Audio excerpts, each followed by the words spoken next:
নমস্কার, কেমন আছেন আপনারা সবাই?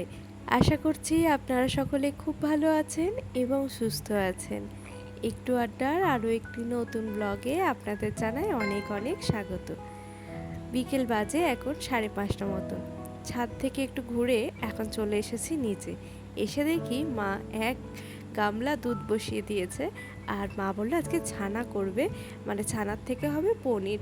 তো মা এখানে দাঁড়িয়েই আছে। দুধ তো এমন একটা জিনিস যেটা আপনি যখনই দুধের সামনে থেকে চলে যাবেন সেই মহারানী উতলে উঠবে। এই যে মায়ের ছানা হয়ে গেছে আর এই ছানাটাকে মা এবার জাক দিয়ে দেবে আর তারপর সেই পনির হবে। পনির দিয়েই হবে আজকে রাতের মেনু। মুখটা একদমই ভালো নেই, প্রচণ্ড সর্দি করেছে আর তার জন্য না একদম কিচ্ছু খেতে ভালো লাগছিল না। আর মাকে বলেছিলাম আজকে একটু ঝাল ঝাল করে পুর দিয়ে আলুর পরোটা করতে।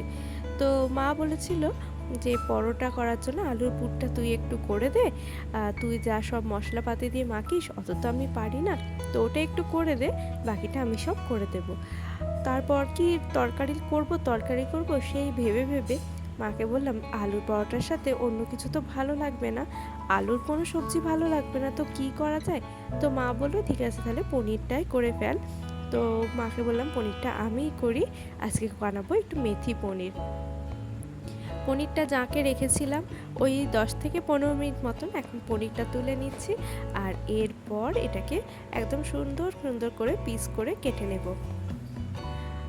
এই ধরনের রান্নাগুলো আমার মা খুব একটা ভালো করতে পারলেও মানে করতে চায় না আর কি, বলে তুই যেমন করে করিস আমার যেন তেমন একটা স্বাদ হয় না। যতই হোক মায়ের রান্না তো আমার কাছে বেস্ট, কিন্তু মা তবু এই রান্নাগুলো বলে আমাকে একটু করতে।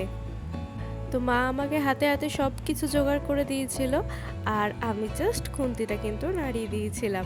আর এটাতেই মা বলছিল খেতে হয়েছিল চমৎকার। তবে জানেন তো এই আলুর পরোটার সাথে জাস্ট একটু টমেটো কেচাপ হলেই কিন্তু আমার চলে যায়, কিন্তু আমার হলেও তো বাড়ির সবার হবে না। তো সেই কারণে এই যে একদম কষা কষা করে নিয়েছি মেথি চিকেন। তারপরে মাকে বলেছিলাম একটু টেস্ট করে দিতে নুন চিনির ব্যালেন্সটা ঠিক আছে কি না। মা অনেক ভেবেচিন্তে খেয়ে বললো ঠিকই আছে।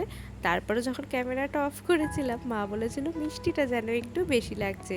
আসলে কিশমিশ দেওয়া হয়েছিল আর তারপরে আমি না চিনিটা একটু বেশিই দিয়ে ফেলেছি। ওই কিশমিশ আর চিনির দুটোর মিষ্টি মিক্স হয়ে গিয়ে মিষ্টিটা একটু বেশিই হয়ে গেছে।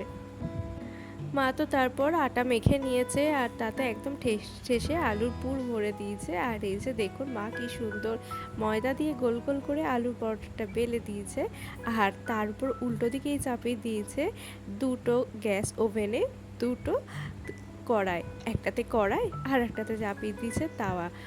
দুটো তাওয়া তো ছিল না সেই কারণে। তো এখন দু হাতে সমস্ত কিছু রেডি করে ফেলেছে। তো চলুন খাওয়া দাওয়া করে নিই, আজকের মতন টাটা।